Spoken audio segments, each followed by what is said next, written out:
Assalamualaikum warahmatullahi wabarakatuh, pemirsa Sanah. Pagi-pagi seperti ini, tidak ada salahnya kita sarapan aneka olahan dari daging. Tidak hanya dipanggang dan digoreng saja, ada alternatif lain olahan daging yang bisa dibuat menjadi kaldu atau sup. Salah satu olahan sup kali ini dibuat dari daging ayam.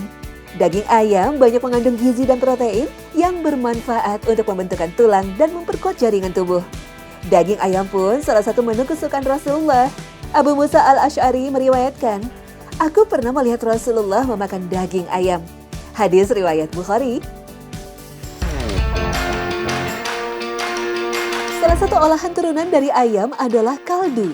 Dan sekarang sudah banyak yang menyediakan kaldu instan. Seperti kaldu cair yang terbuat dari bahan-bahan alami seperti ini. Dengan kaldu, kita bisa membuat aneka olahan sop, rawon, ataupun soto. Daging ayam yang dipakai, daging ayam kampung ya, agar kaldu ayamnya lebih gurih. Sedangkan kaldu dagingnya berasal dari daging sapi. Daging sapi yang dipilih tidak mengandung banyak seratnya. Setelah itu, daging sapi ini direbus selama 6 jam dengan api yang kecil agar seluruh sari daging bisa keluar maksimal. Dan kaldu yang dihasilkan jadi lebih pekat. Tiriskan daging ayam dan sapinya. Sekarang tinggal diolah menjadi berbagai olahan kaldu. Nah, yang sedang dibuat ini kaldu untuk semur. Bahannya pakai purut tomat, kaldu sapi, dan rempah-rempah seperti bawang dan jahe. Kemudian masak hingga agak kering, baru tambahkan kecap, garam, biji pala, dan lada. Lalu aduk sampai semuanya matang. Usaha yang dimulai setahun yang lalu ini, dalam satu hari bisa memproduksi ratusan botol kaldu setiap harinya. Meskipun tidak memakai bahan pengawet, kaldu ini bisa bertahan hingga 3 bulan jika disimpan dalam freezer. Sup kaldu juga merupakan makanan kesukaan Rasulullah SAW.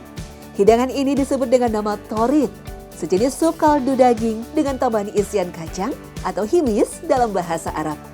Rasulullah SAW sangat menyukai torit, bahkan makanan berkuah ini diibaratkan Nabi sebagaimana beliau memuji istrinya Aisyah.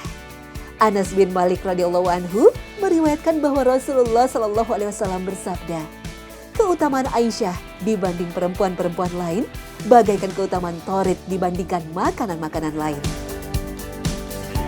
Favorit makanan masyarakat Jazirah Arab ini biasa disajikan bersama potongan roti yang dicelupkan ke dalam kaldu sayuran dan daging. Biasanya dikonsumsi pada saat bulan suci Ramadan.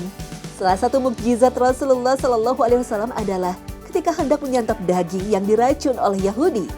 Karena kesukaan Rasulullah SAW menyantap hidangan daging ini, seorang Yahudi bernama Zainab binti Al-Haris meletakkan racun ke dalam daging yang akan disantap Nabi SAW. Ketika menggigit sebagian dari daging kambing tersebut, tiba-tiba daging kambing ini berbicara kepada Rasulullah bahwa dirinya telah diracun. Nabi pun lantas memuntahkan daging tersebut. Rasulullah kemudian menanyakan kepada Zainab, mengapa melakukan hal itu? Zainab menjawab, "Aku melakukan itu karena jika engkau benar-benar seorang nabi, engkau tidak akan celaka oleh racun. Jika engkau tidak celaka oleh racun, maka kami akan beriman kepadamu." Salah seorang sahabat bernama Bisri bin Baru radhiyallahu anhu yang ikut makan bersama Rasulullah SAW meninggal dunia karena racun tersebut. Namun Rasulullah atas penjagaan Allah SWT berhasil selamat. Penjagaan Allah inilah salah satu keistimewaan yang diberikan Allah SWT kepada nabi-nabi pilihannya. Dan di antara bentuk penjagaan Allah Azza wa Jalla kepada Rasulnya adalah penjagaannya kepada beliau dari penduduk Mekah, para tokohnya, orang-orang yang hasad, orang-orang yang keras kepala dari mereka. Dan ketika seorang Yahudi meracuni beliau di Khaybar dengan menaruh racun pada paha kambing, Allah memberitahukan beliau dan melindungi beliau dari racun tersebut. Quran Surah Al-Maidah ayat 67.